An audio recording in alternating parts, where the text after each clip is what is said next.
WNST, Towson, Baltimore, and WNST.net. Yes, we've had Terps on the brain. We have had baseball cheating on the brain, as well as the Orioles in Sarasota. A lot of college basketball going on around here, but all eyes on Indianapolis, Indiana.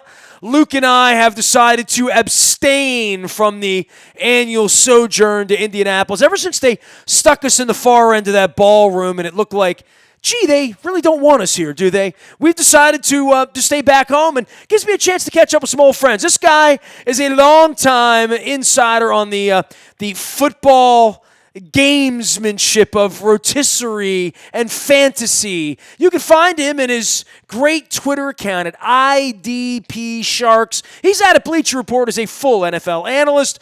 We're going to get it going for a combine conversation with Gary Davenport from the fighting city of Columbus, Ohio, where the Terps are still licking those Buckeye wounds. What's going on, dude? Happy football season to you. I think the last time you and I got together, Lamar Jackson was a genius and we were going to win the Super Bowl, remember? Lamar Jackson's still pretty good in his defense. It certainly didn't take long.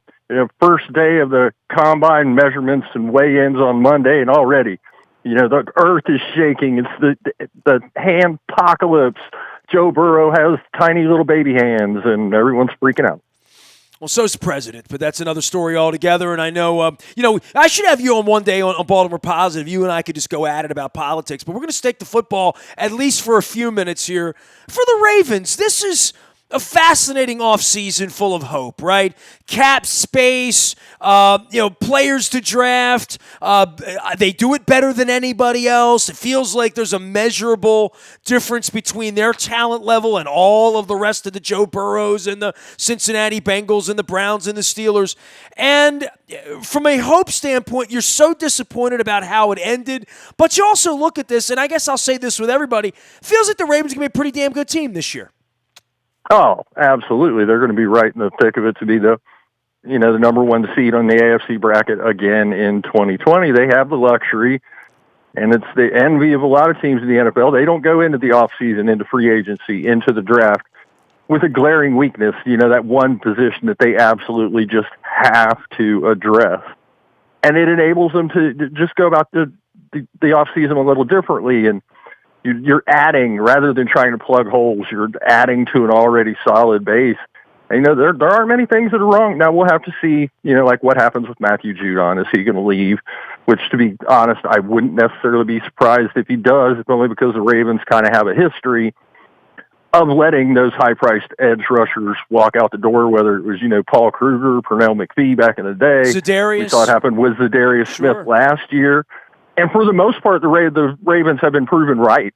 I mean, yeah, Za'Darius Smith was great for the Packers last year, but more often than not, those guys have had that one big year in Baltimore, gotten that fat free agent contract with another team, and then their production has fallen way off. So that could be one potential hole they're going to have to address. Obviously, you're always looking to add help in the secondary and on the offensive line, but I don't see any way you cannot view the Baltimore Ravens right now as a prohibitive favorite in the AFC North. Love it when you talk dirty to me like that. Gary Davenport joining us from Bleacher Report. And, I guess all off season, every guy like you that comes on is going to look and say, hey, I'd love to be Eric DeCosta shopping in the cupboard here where, maybe someone on the defensive line, certainly some help at the linebacker position. The Marshall Yanda story will play itself out. But for what Lamar did, for what the Ravens went in, and Ozzie Newsome this time 2 years ago to deal back and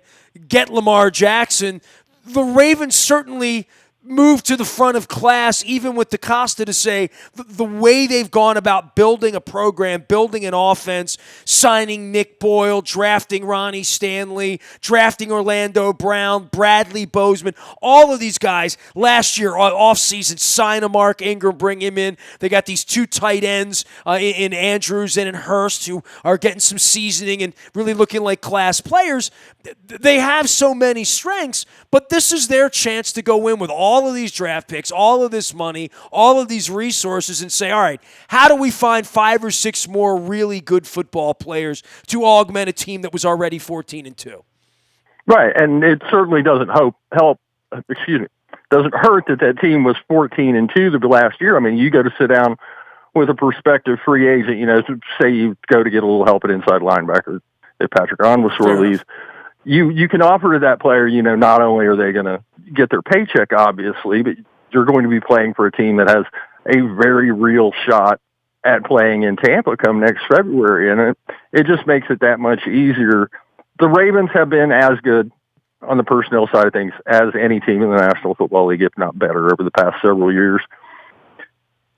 And they were also wise enough that once they decided to move up and draft Lamar Jackson, and once they decided to turn that offense over to Lamar Jackson, rather than trying to pigeonhole him into what they were doing offensively, they said, how can we build around Lamar Jackson to accentuate what he does well? And now they're there, and, Lamar Jackson comes into the NFL draft. You got pundits talking about he should switch to wide receiver. Now there are 31 teams scouring this year's NFL draft trying to find the next Lamar Jackson. Well, man, you're Mr. Fantasy guy, right? So from a fantasy and jamming up the offense and having points, the Ravens were a lot of fun for guys like you last year, right, if you owned such players. Oh, absolutely. Lamar Jackson won a lot of people's fantasy football leagues in 2019. The flip side of that in 2020 is he's going to be drafted. He's going to come off the board first, second round the same way Patrick Mahomes did in 2019 after his huge 2018 season. And that's where you can kind of get into trouble when you overpay based on what a guy did the year before. Jackson was coming off draft boards last year either as a low-end starter at quarterback or a high-end reserve, and he wound up, he wasn't just the highest-scoring fantasy quarterback. He was the highest-scoring fantasy quarterback by a mile.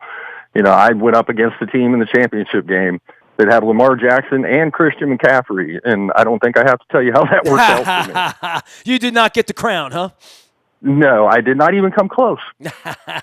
Gary Davenport joining us here. IDP Sharks is his fantasy name. It's also his Twitter handle. He's at a Bleacher Report as full-time NFL analyst on all things. A lot of other teams don't have this luxury, right? Like we're here in Baltimore talking about what we need, but other teams have massive holes or questions at quarterback or aging issues or injury issues or all of the above. And we talk about the strength of the division and where the Ravens are being the class of the division.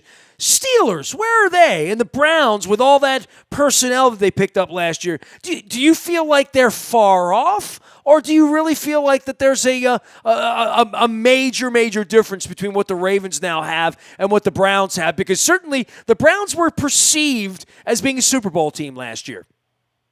Yeah. Goes to show you what perception will get you. Not just in Columbus. I would say the gap between Baltimore and the number 2 team in the AFC North is a fairly wide one. The number 2 team, I would probably say, assuming health, we saw the Pittsburgh Steelers were in playoff contention up until the last week of the 2019 season with just god-awful quarterback play. So assuming that Ben Roethlisberger is able to come back, the Steelers are going to be a 9-10 win team, most likely. Cleveland, the talent's there, but after last year's debacle, I've reached the point where I'll believe it when I see it. They've switched head coaches again. They've switched general managers again. They're going to have to do something about the offensive line, especially the tackle positions. I don't think Greg Robinson is going to be back in Cleveland this year. As it turns out, he's got some other issues he's going to have to address. Chris Hubbard, the right tackle, did not play well last year. I think he could be a salary cap casualty. So there's some work to be done there. And then obviously the Bengals, coming off a 2-14 year, are essentially starting over from scratch. And even if things play out well for Cincinnati, it's going to be 2-3 years before we're talking about them as any kind of force in the division. Beyond all of the combine and what's going on with the league and where the Ravens are, I think the big story here is the CBA, right, Gary?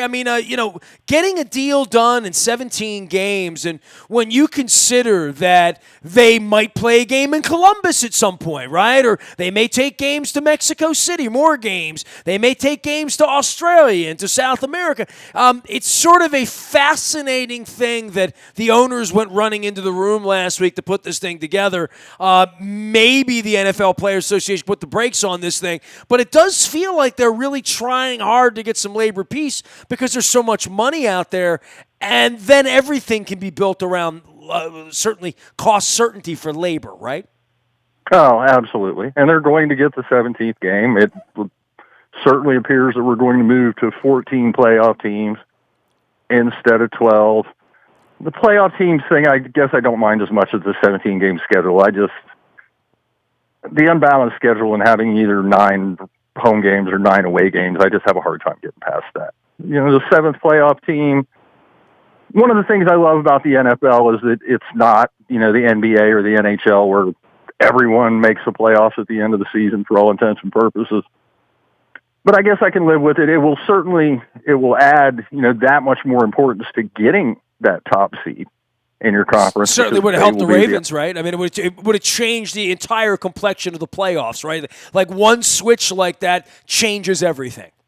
Oh, absolutely, because that's the only team that gets that extra week to rest up. Would have gotten the Steelers into the playoffs, right? Is that right, or yes, am I wrong about that?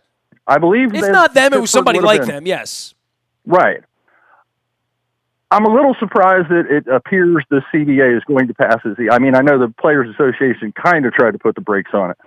But at this point, it kind of seems like the momentum there's enough momentum that I don't foresee a work stoppage. If you'd asked me a year, 18 months ago what was going to happen at the end of this CBA, because the players seemed so dug in about more guaranteed money and player safety and drug testing and all that I was leaning toward that there was going to be a stoppage of some sort or at least a lockout. But the owners seem to have given the players just enough, whether it's, they won't be suspensions if they test positive for just marijuana and things of that nature. And they're going to give them a little bit of money for that 17th game. I love that you'll get paid for that 17th game at your per game salary, but the maximum a player can get extra is $250,000. Now that's going to appeal to the rank and file in the NFL, and that's going to help get that CBA passed because they only need 51% or 50.1% of every player in the league. But if you're a J.J. Watt or a Tom Brady or a Lamar Jackson, once he gets his suspension, because it's going to be a knee buckler, it's not going to do $250,000. They make substantially more than that per game. So, but there's not enough superstars really to stop the momentum. I think the owners did that intentionally. They know that they're not trying to appeal to the players that are making $20-25 million bucks a year. It's the guys that are making $2 million or $3 million, and for them, an extra $250,000 bucks a season is a lot of money. Gary Davenport is here. He is IDP Sharks. Out on Twitter, you can find him at Bleacher Report, covering the National Football League and getting ready for the season. So where's Tom Brady going to wind up? That's what we all need the popcorn for. That's the intrigue, right? That's the drama. I still lean pretty hard toward him staying in New England. I don't see where he's really going to go, whether it's Los Angeles or Tampa or whatever. Indianapolis, Tennessee, pick a city, where he's going to have that much better a chance to win that 7th Super Bowl than he would if he stayed put. And yet history has not been especially kind to those veteran quarterbacks that switch teams late in their career. And Brett Favre had a little success. Joe Montana had a little success. Peyton Manning won a Super Bowl in Denver, but the Broncos essentially won that Super Bowl in spite of Peyton Manning, not because of him. And then you have, Joe Namath in San Francisco and Johnny Unitas with the Rams. And I can't rule it out. And it's going to be fascinating because it's not just Tom Brady. There are so many big-name quarterbacks who we could potentially see switching teams this year. I mean, Phillip Rivers is going to be playing for a new team. Tom Brady could be. Jameis Winston, Teddy Bridgewater, Ryan Tannehill. Andy Dalton. Throw him in there. Yeah. I mean, I can't ever remember seeing a handful or half a dozen NFL starter caliber or better quarterbacks switch. It just doesn't happen. Well, you have Tannehill and Mariota too. I mean, you have a couple places where they have two, right? Yeah, and it could it could shake up the NFL considerably. I mean, you look at the Indianapolis Colts, that's a team that a year ago we were talking about as a legitimate playoff contender, and then Andrew Luck retired. Jacoby Brissett played pretty well over the first half of the year, but then the wheels kind of fell off there. The Colts certainly have the salary cap room to go after essentially whoever they want to. And that's a team where, if they get a sizable bump at that quarterback position, they're going to be able to challenge the Houston Texans for the AFC South. It's going to be an amazing couple of weeks in that way, in finding out who's going to be sitting where when the game of hot potato begins in the second week of March. And when you get back from the combine, you evaluate whether you want to do this in free agency or whether you want to do it through the draft. And then the secondary part of this is, the veteran guys that are going to get let go. Tony Jefferson here. Marshall Yanda is going to make a big difference for what the Ravens are going to do tactically. So lots and lots of things happening in the NFL. Never a dull moment, is there, Gary? Absolutely not. They call this time of year the offseason, but the NFL really doesn't have one. Gary Davenport, IDP Sharks, out on Twitter and at Bleacher Report. Always great to catch up with you, man. Life in Columbus treating you okay? I see you out on Twitter once in a while. We'll fix America. Don't you worry, my friend. Absolutely. We don't have a choice. We have to. We must.